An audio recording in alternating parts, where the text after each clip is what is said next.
Thank you very much. It's a big honor to be giving a talk here, and I'd like to take the opportunity also to thank the Institute for giving me the chance to spend a year here. So I had a very high expectations that were superseded. So thanks. And so my point today is try to explain like a broad question and a broad problem, and try to give some instances of where we can say something about this problem. And so the question, the general goal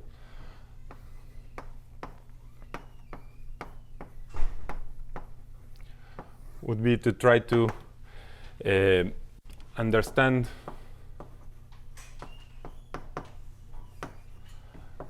asymptotic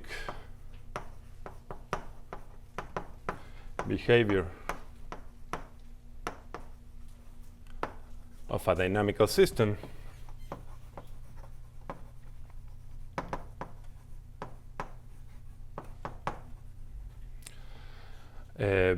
using information that can be gathered in finite time.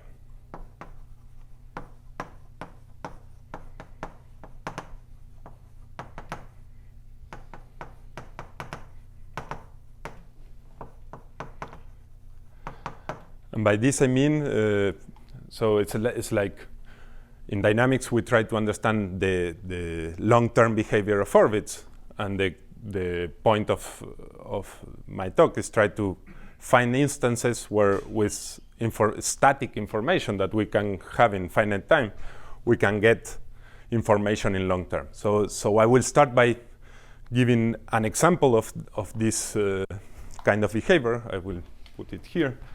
So on the example, probably both historically and in terms of interest, is the following. So take S a negatively curved surface, and consider the dynamics of the geodesic flow. So, and consider phi t a flow in the unit tangent bundle of the surface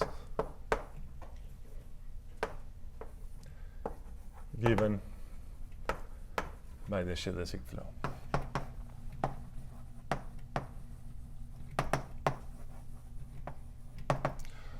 So you have a surface.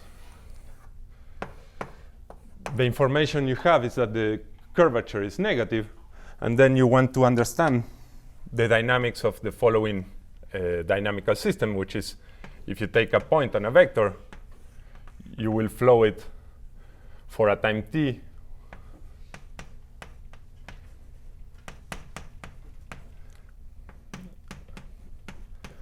with the equations, so the non-forced equations of the system. And this, and a result in this setting that was obtained in the maybe in the 50s, it's by Hoff, and then in higher dimension by Anosov, is that this flow is ergodic,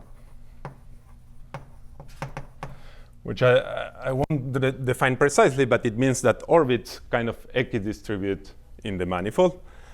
And the important thing about this example too is that a bit later than Anosov showed this for even higher dimensional manifolds, Anosov and Sinai kind of extracted some conditions that were the conditions that they were using to prove this theorem. So they defined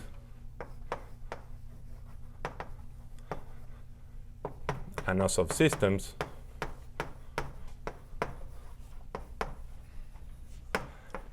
and which I will precise in a minute. And this was also taken by the School of Smale in the US to start studying the dynamics of what they call hyperbolic systems. Okay, so today I want to talk about what we call partially hyperbolic systems. I wrote the definition here. And a partially hyperbolic system, so I will be interested in dynamics of diffeomorphisms. So you take a diffeomorphism of a closed manifold, and I will say it's partially hyperbolic if it admits a continuous splitting into df invariant bundles, which have certain like contracting and expanding behavior that I won't be so much interested in which is, but here is a precise definition. And of course, so the definition, you kind of are imposing some conditions on the dynamics of vectors in this bundle and this bundle, and here you are just imposing conditions with respect to these two bundles. So of course we will ask that some of these bundles are non-trivial, so to get non-trivial information. And just to let you know, so an anosov diffeomorphism is one where this direction is non-existing. Okay, and so let me give some examples of these kind of systems. We'll go this side again.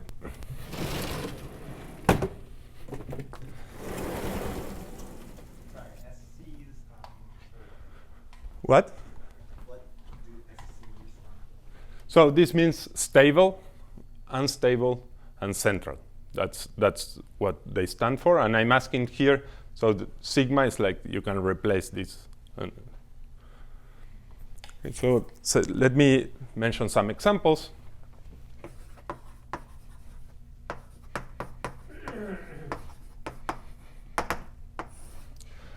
So the first example, since I gave this, it's the time one map of this flow. So time one map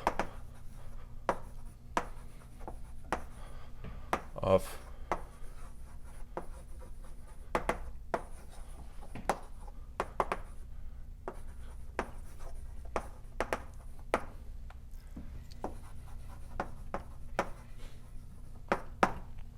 which kind of means you take a point and a vector in a surface in negative curvature, and you take the geodesic of length 1 starting from that point, and you get the new point and vector in the space.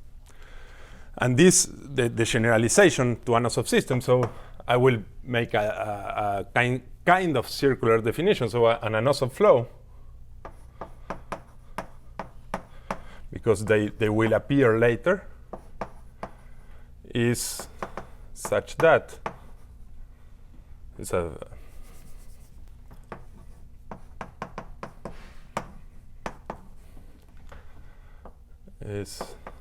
flow such that phi 1 is partially hyperbolic with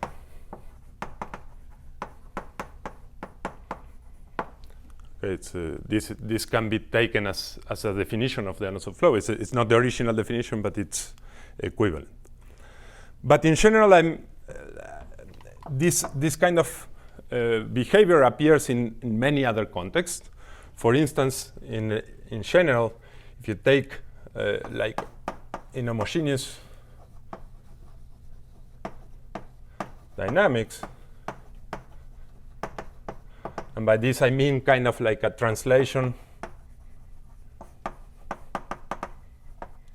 in a Lie group Xi admitting a compact quotient.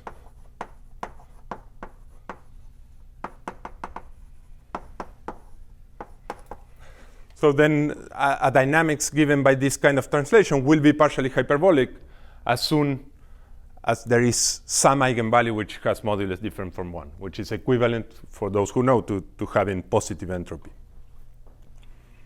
And in fact, the geodesic flow in curvature -1, if it's constant curvature, can be seen as one of these examples.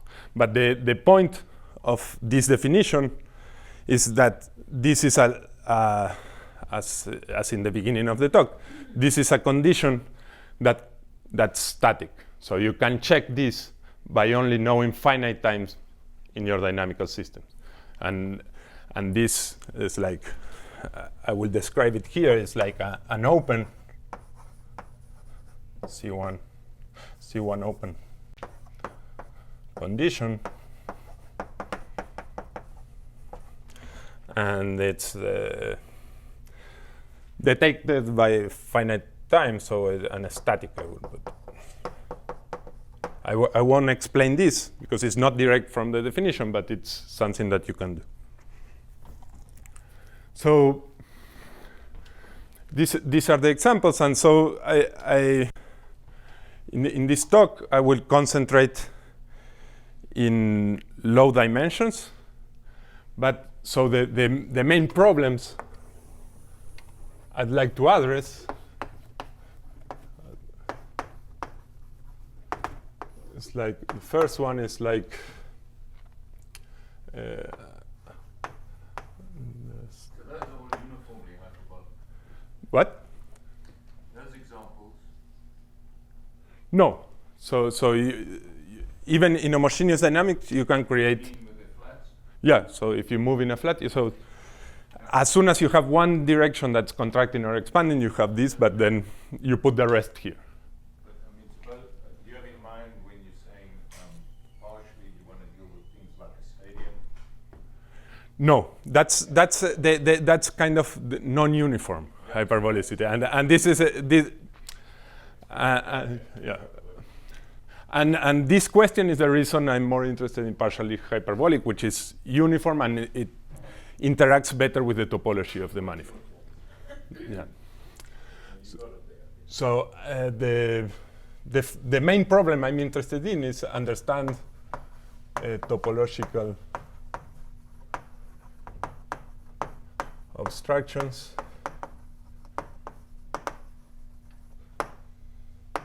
and by this I mean like which topologies support this kind of systems, which isotopy classes of maps admit this kind of system, and etc. And in particular to see how they look like and how do they relate with the already known examples. And of course, this topological obstruction and trying to get some topological classifications of these systems can be helpful in deriving some dynamical consequences.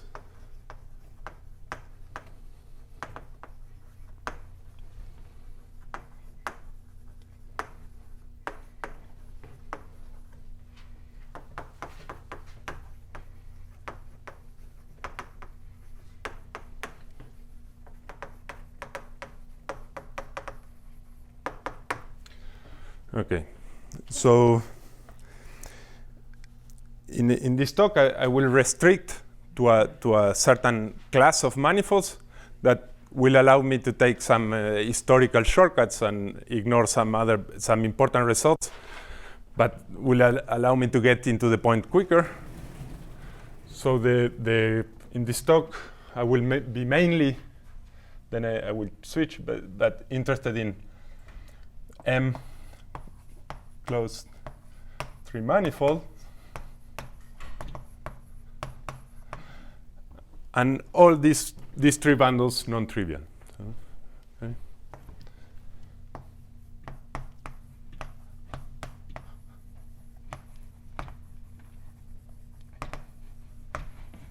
And to be able to restrict even more, I will just consider a family of 3 manifolds. That's because the statements are easier to give, and this family is sufficiently big and interesting. So I will take M to be a hyperbolic 3 manifold.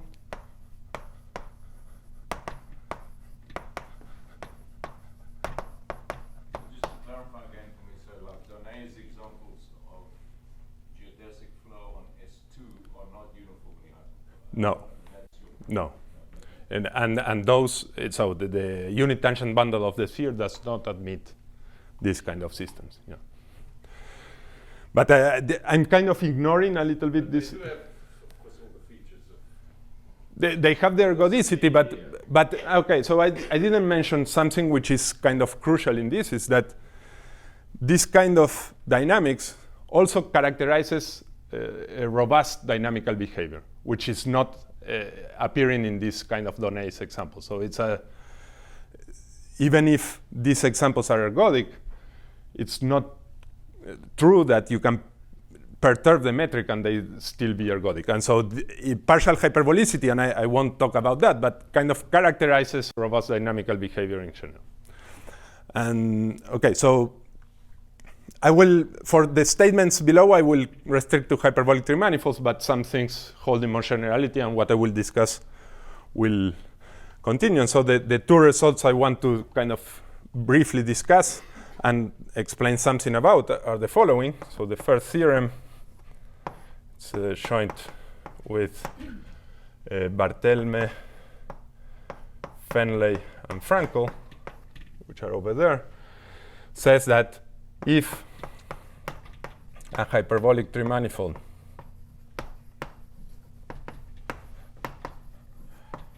admits a partially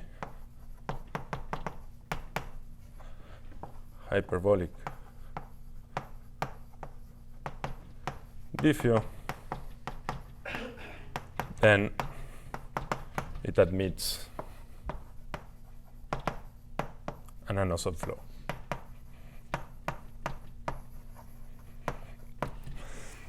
And so there is a thing about this result. So we don't really understand which hyperbolic tree manifolds admit anosov flows, but the definition of anosov flow is much more restrictive than the one of partially hyperbolic diffeomorphisms. I hope I will explain why is that soon.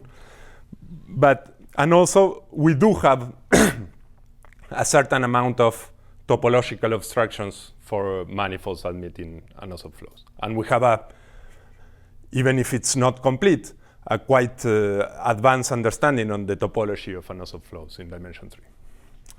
And the second result, this one I will just mention it, but because it's related to this second problem, but and this is joined with Fenley, says that if f from m to m is a C1 plus alpha volume preserving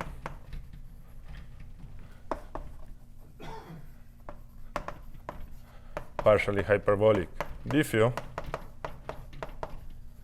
then it is ergodic. In fact, one gets like a K system.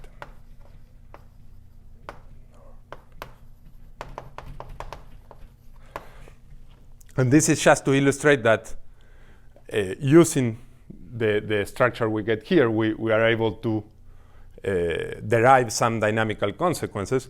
And just to explain, so the value of this result is just in showing that you don't need to make any other assumption than being partially hyperbolic. Well, here there's a technical assumption, but it was already well established that in an open and dense set of partially hyperbolic systems, you had ergodicity, and so the point here is to remove the perturbation. So it's just to get a complete result. Okay. And so now what I would like to do is first to try to explain kind of a structure that we found to analyze partially hyperbolic diffeomorphisms, which goes in the way of proving results like this, and which is kind of a subtle structure, and I would like to explain a little bit how it goes. What's an example of a hyperbolic tree manifold that doesn't carry an anosov? Well, for the time being, we kind of only know like certain homology spheres, because and the anosov flows carry some foliations which have certain properties, and you can exclude some hyperbolic tree manifolds to admit those foliations. But then, so something that's a homology sphere. No, not some homomorphic spheres do admit, but so if Hyperbolic condition or topological condition? yeah, it's like a precise condition on the fundamental group, so you can start to understand which kind of hyperbolic three-manifold groups act on certain real lines or on the circle, and you get some specific actions out of the Anosov flows, and you can exclude them because of the properties of the group. But in general, these are not like properties that are like commensurability invariant. So we don't know whether if you have a hyperbolic three-manifold, if it admits a finite lift with an Anosov flow. That we don't know. But there are many examples where we can exclude. So it's a bit cheating, but there's more structure. And Is the property of the group combinatorial? it's more kind of combinatorial. That's why. So as soon as the Betti number is 1, you cannot exclude. So this has to do with hyperbolic manifolds that are covered by vibrations in the circle, right? I mean, can you clarify the relation of what you're saying to that? Yeah, it has a lot to do, and essentially what I'm trying to say is that the obstructions we know to carry Anosov flows have to do with the foliations, and as soon as you take a finite cover that's a vibration, the manifold admits a foliation which is like an Anosov flow, so you cannot exclude it. But is it an Anosov flow? I don't quite understand. We don't know if everyone has an Anosov flow. You don't know that if every hyperbolic manifold with fibers over a circle has an Anosov No.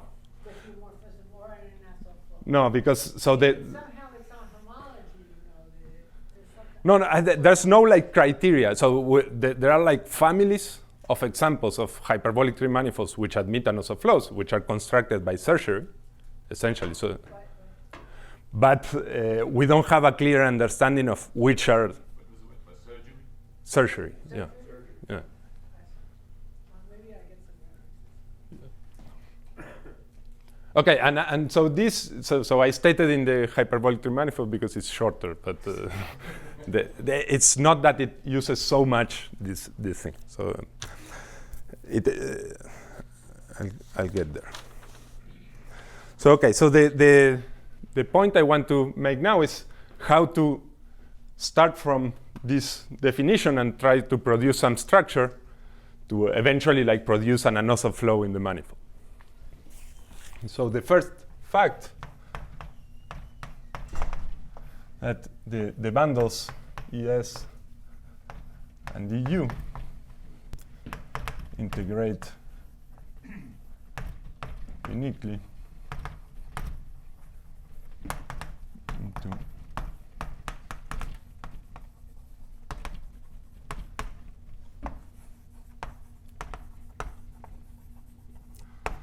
so and even if all these bundles are one-dimensional, this fact is not completely immediate because you don't want to assume that these bundles have any kind of smoothness. Okay, they are just continuous. So in principle, they could branch at some point. But it's not a very hard thing to show that by dynamical reasons, these bundles have to integrate into invariant foliations. But So that I can actually get, so the idea is if you actually have one of these hyperbolic three-manifold fiber over a circle, somehow or other the direction there's direction expanding, contracting, and then along the base, and the base is to be the center manifold, and the other two are is that, have I got the picture? no, that's not. So if you are fibered, so the flow that you can create is pseudo Anosov and not Anosov. There are some like places, some orbits where this will not hold, and so it's more like this Done example or something. It's like non-uniformly hyperbolic, but that's not a robust property that you can kill by perturbation. So I'm asking for a more robust condition. So I can't translate it into a picture. Yeah, and in fact it's a very difficult problem to understand the relation. Okay. That in effect is a stable manifold theorem of a certain sort. I'm not saying it's every. Yeah. So Is that the kind of techniques you use? So this is like a consequence of the stable manifold theorem, and but so in dimension 3 you can make shortcuts. It's a one-dimensional bundles, and you can show it kind of by hand. But it's in fact an incarnation of this stable manifold theorem. But the point I wanted to make here is that nothing like this will hold a priori for this like neutral bundle. Okay, and so the in general. EC may not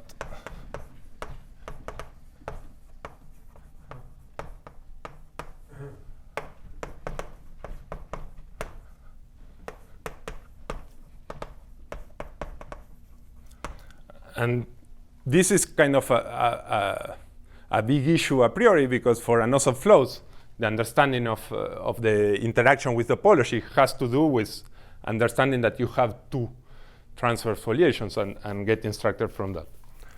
This is where you're only assuming F. To be partially hyper. Yeah, and by this, in general, I mean that there are actual examples where this does not integrate. But it's not so terrible because it comes kind of after finite ether or cover.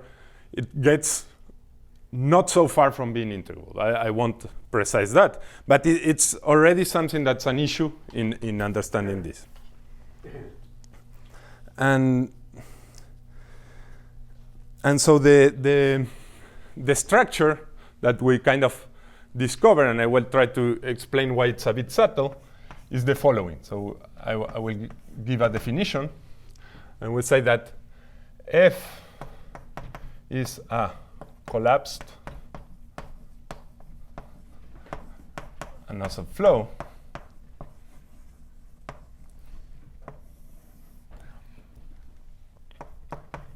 from M to M, say, if there exists phi t an anode of flow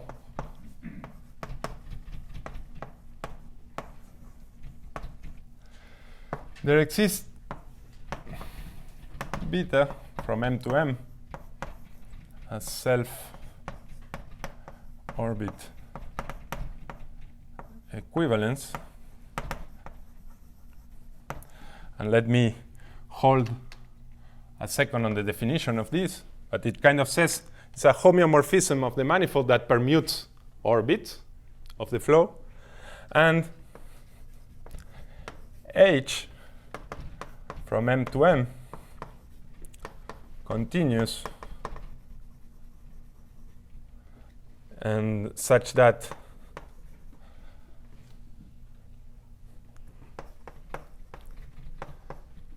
so the conditions for these three things that we want are two conditions, so that H maps orbits of the flow into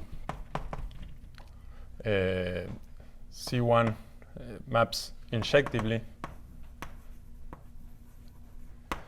into C1 curves tangent to EC. And the second one is that the dynamics of F, so this, I'm not asking H to be a homeomorphism, and that's important. I'm just asking it to be continuous, like maybe homotopic to identity.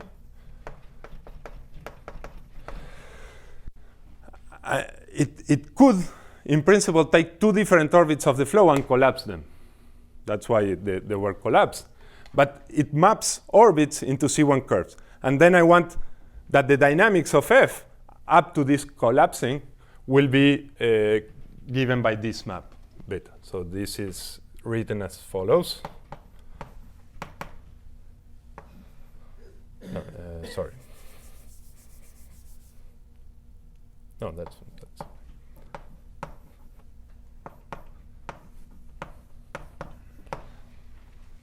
And so now let me explain what a self-orbit equivalence is.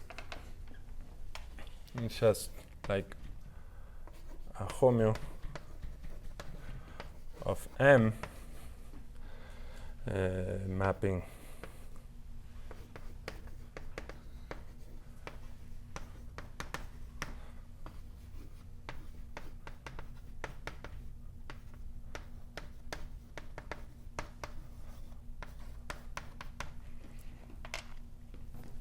okay. And so now let me say, so this is the definition we have, and in fact our theorem is that if you have a partially hyperbolic diffeomorphism in a hyperbolic three manifold, then it has to be a collapse and also flow. So it's even more information, but so let me give two so 1.5 example of this, because I will explain one and claim the existence of the other. And so the first example of this kind of things is what we call discretized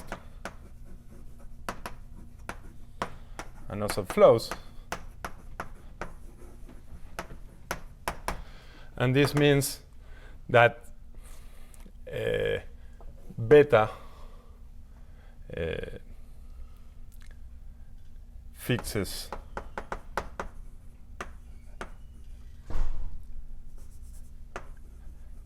every orbit.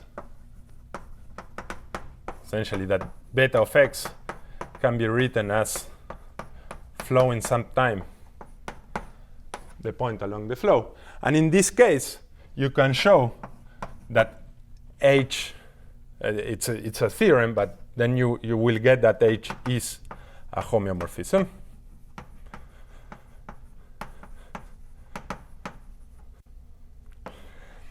And again, this is technical, but it's relevant. So you cannot use the class just as the diffeomorphisms which are this way, which are partially hyperbolic. So if you take an anosov flow and you consider a diffeomorphism like this, where t is a positive function, then you will get a partially hyperbolic diffeomorphism. And not all of them will be time one maps of flows, because you have a freedom to change how much you flow along each point. But those don't even describe an open class of diffeomorphisms. In general, when you perturb, and this was known by the old works by Hirsch, Pugh, and Shub, when you perturb this guy, you will get something that needs to be a homeomorphism. It's like some stability is related to the fact that there's no smooth conjugacy between different geodesic flows, even if they are topologically the same. And so this is a big class of examples. And just to mention the reason we need this, so we have constructed examples with Bonatti, Gogolev, and Hammerlindl.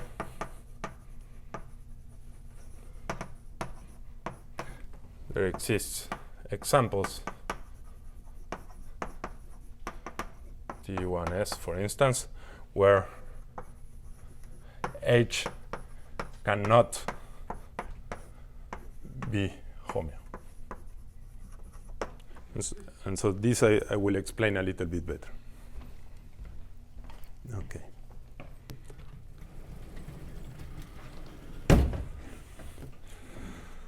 So in the rest of the talk, my plan is to, well, I will state this result.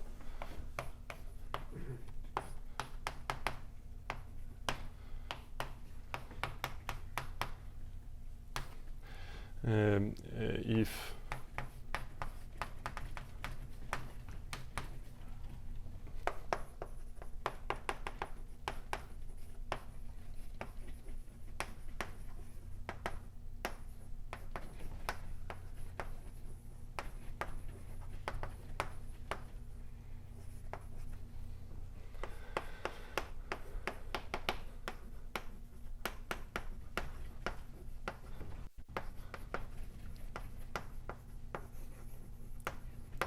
moreover,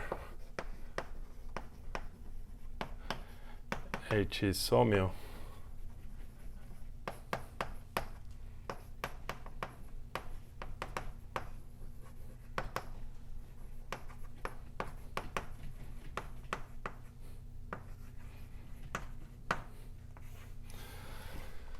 So this is the main result we get.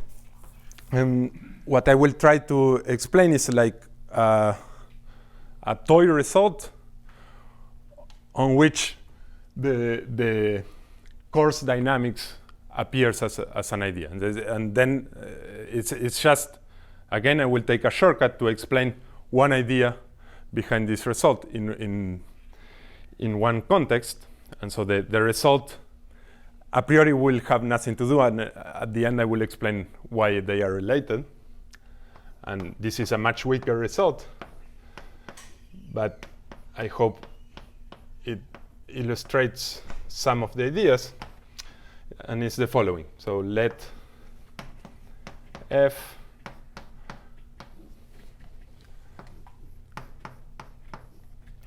be a partially hyperbolic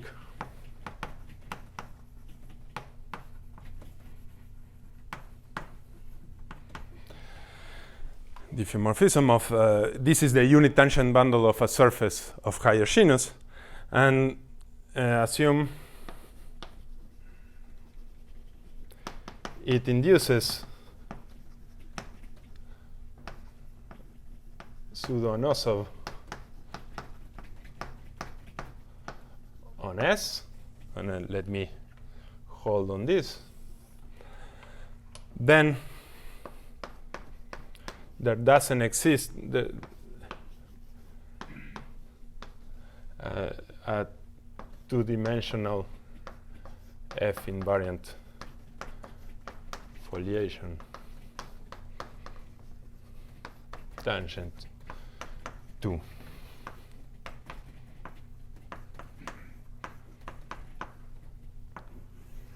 Okay, so this I think I can almost give a complete proof in what's left of the talk. And so it has to do with the fact that sometimes H cannot be a homeomorphism. So it's not immediately clear, but it has to do. And the idea here, it's much simpler to implement to show the non-existence of this foliation. So let me first explain what I mean by this. So if I have any homeomorphism, even in a circle bundle over a surface, it may not preserve the fibers of the fibration, but up to homotopy, the fibers are preserved. So it kind of induces a map in the fundamental group of the surface. And essentially, pseudo-Anosov means that this map in the surface does not preserve any isotopic class. No simple closed curve is periodic in the fundamental group. So it's something that you can read just by looking at the action in the fundamental group, which is well defined. So that's, and this is.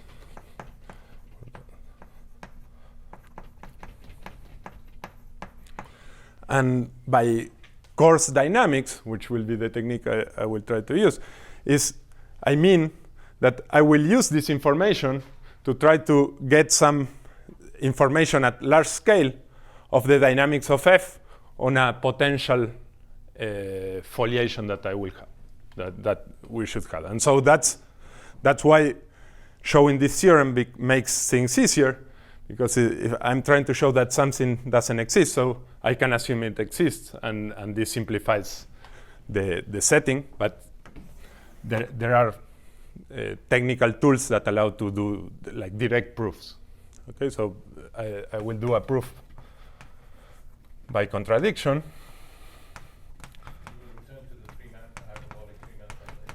Later I will explain how this relates. But here there's less things to be careful about.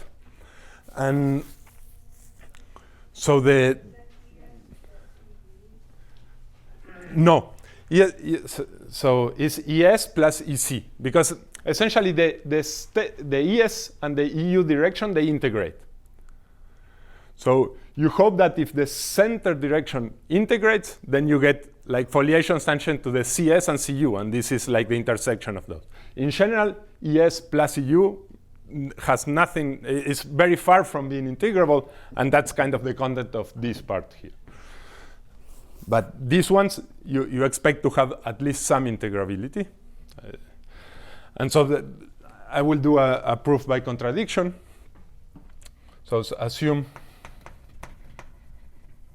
there exists some center stable foliation, which is F invariant. So the first remark, the following proposition that we showed with Hammer-Lindell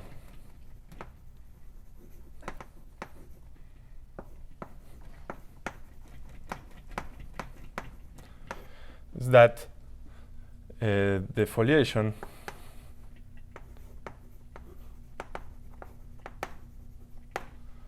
should be horizontal.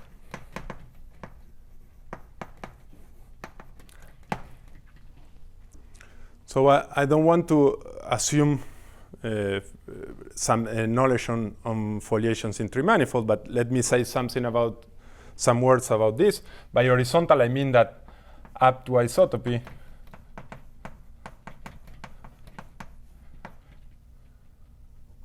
leaves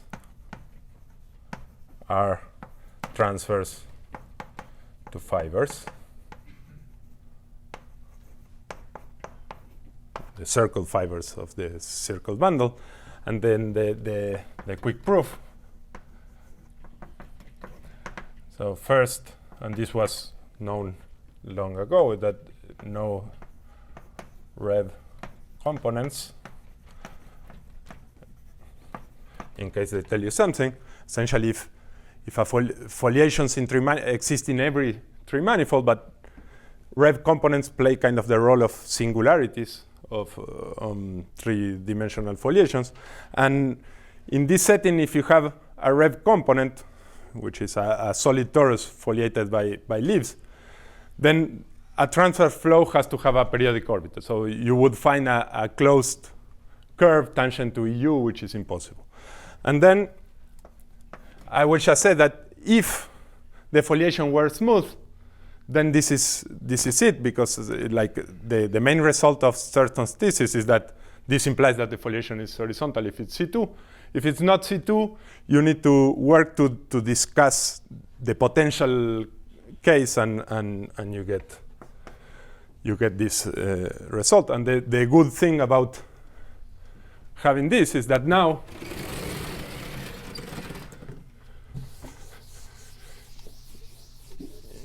you have a nice lift to the universal cover. No, not universal cover. So I will take M hat to be the unit tangent bundle of the universal cover of the surface, which is kind of the universal cover quotient by the fibers, and which actually looks like a hyperbolic disk times the circle. And the point is that since the foliation is horizontal, I can make this in such a way so that leaves of the lifted foliation are d2 times t. And in this setting, so deck transformations, so let me write.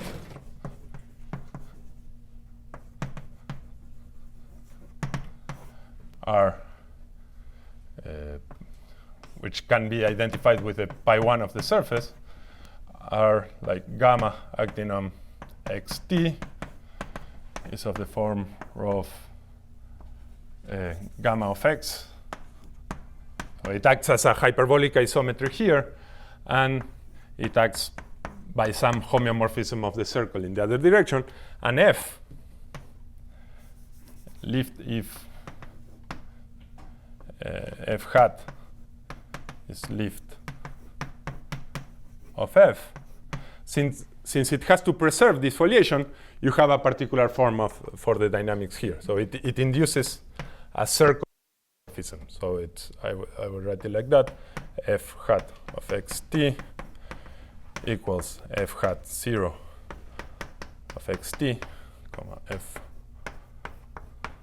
The point is that this is independent of x. So it's a circular homeomorphism. And so the key point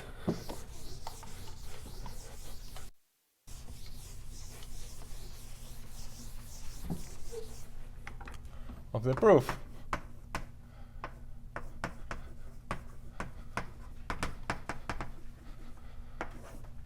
is that if in this setting, when f acts inducing pseudo-anosov in the base, then there exists a lift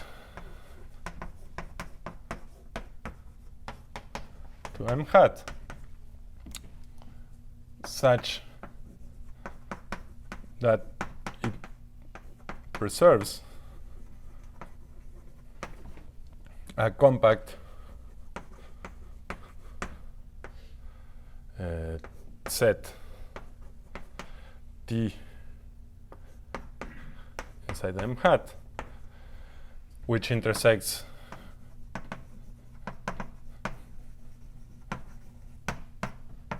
every leaf. And if you have this, it's not hard to get a contradiction, because this compact set, you can like cover it by foliation boxes. And since the dynamics remains in this compact set by f, transversally you know that you are expanding because you have the unstable direction. So you can show from this that this map has to be expanding everywhere, which is impossible for a homeomorphism of the circle. So with this,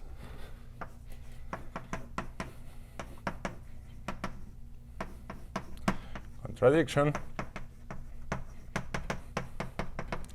But let me point out that the existence of this compact set is crucial, because in fact, if you take the geodesic flow on the surface, you have all these properties, but the thing is that points are going to infinity where the foliation is getting separated. So you don't force dynamics on the space of leaves. But if you have this compact set, you can really show that leaves have to be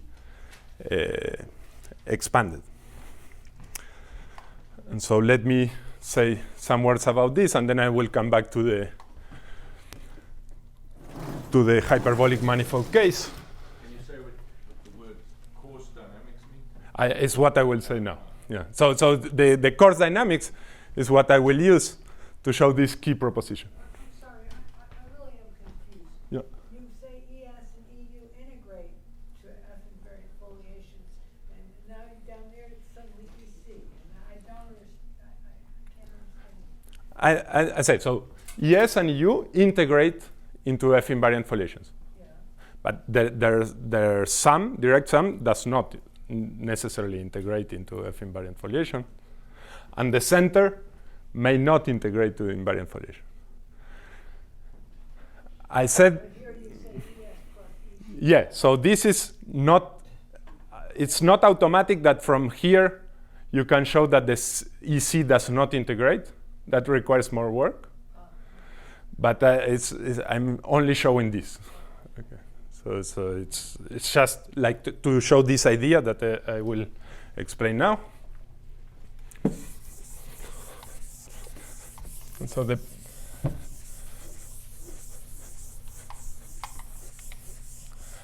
is what I mean by coarse dynamics. So the idea of the proof of this proposition is that when you have a pseudo-anosov map in the surface, you can choose lifts where you more or less impose some dynamics in the boundary at infinity. And in fact, you can always do the following. So you can choose lift f hat, which so that is associated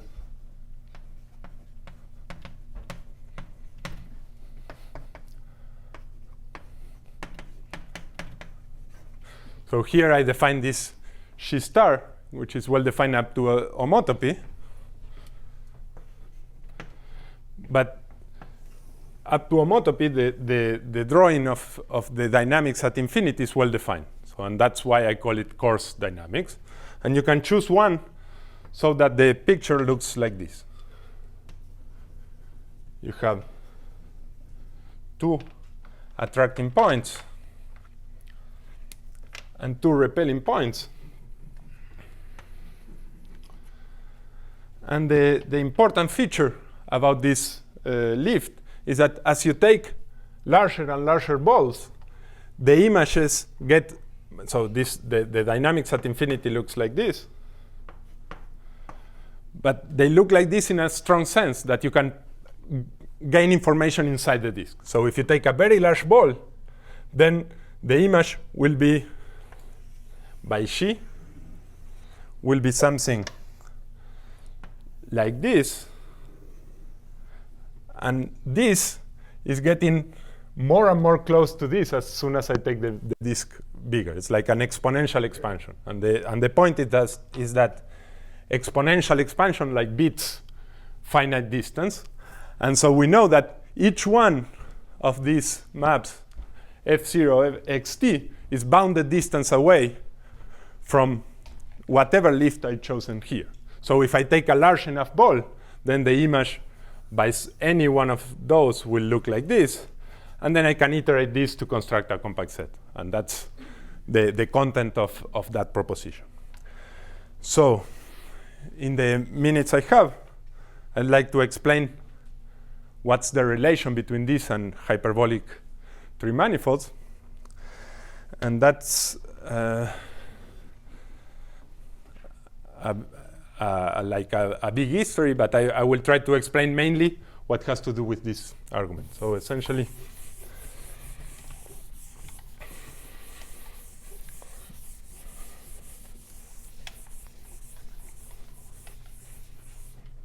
hyperbolic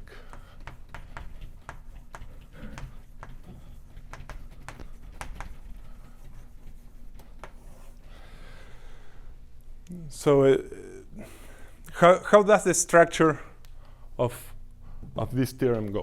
So the first thing you need to do is to work. So if you want to prove a direct theorem instead of a theorem by contradiction, you need to start with some structure. So that was solved by Burago-Ivanov. Burago and Ivanov produced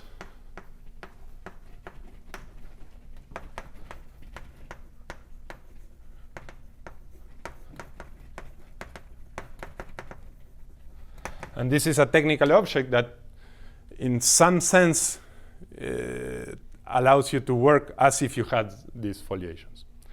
And the point now is if you are in a hyperbolic three manifold, then you can choose a lift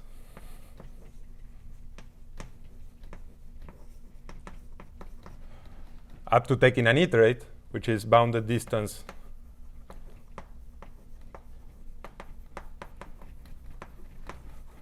from identity. Maybe. What are we using by the three manifold? Who's using its negatively curved? Who's using its hyperbolic? No, here I use it's hyperbolic.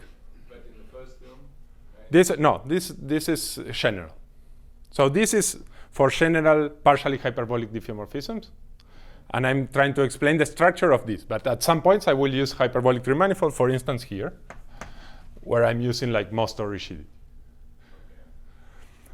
Okay, so now the point is I have these branching foliations, and I will call them CS. Branching foliations exist, and then you go into the universal cover. I lift to the universal cover, and I choose a lift to H3, bounded distance from identity. And essentially, if you want to show that it looks like a discretized and also flow, you would like to show that leaves of these branching foliations are fixed, and the intersections are also fixed. So that's, in general, not possible. but you can show a dichotomy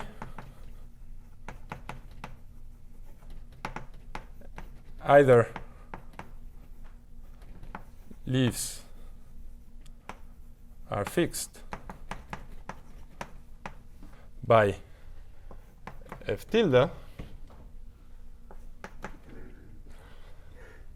or these foliations have some transverse structure. Okay, so or some.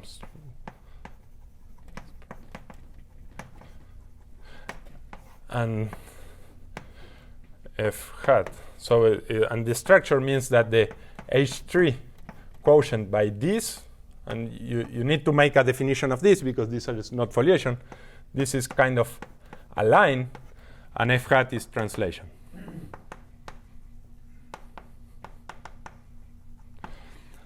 And so the point is how to analyze this structure. Whenever you have a foliation in a hyperbolic tree manifold, which looks like R. And you have gamma actually fundamental to that.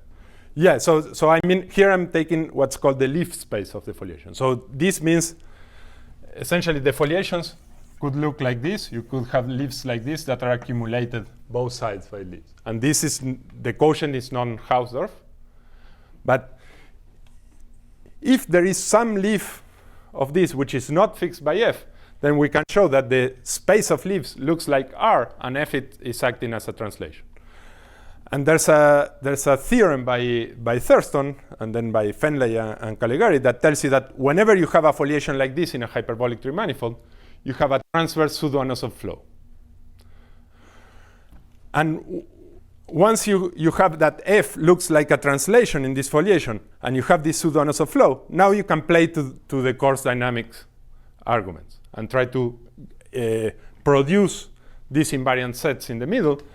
And this way you start getting some extra structure. So then there are other things to do because you need to show that if one is fixed, both are fixed. And then you need to produce all the extra structure. And so this is like the first argument to show that they cannot integrate jointly, but then you can start looking at Lefschetz index and trying to do all the fixed points, all the periodic orbits of the pseudo-anosov together to show at the end what you want to show is that the intersection of the foliation looks like a geodesic fan like this in each leaf. And that's the strategy of the proof. So, thank you very much.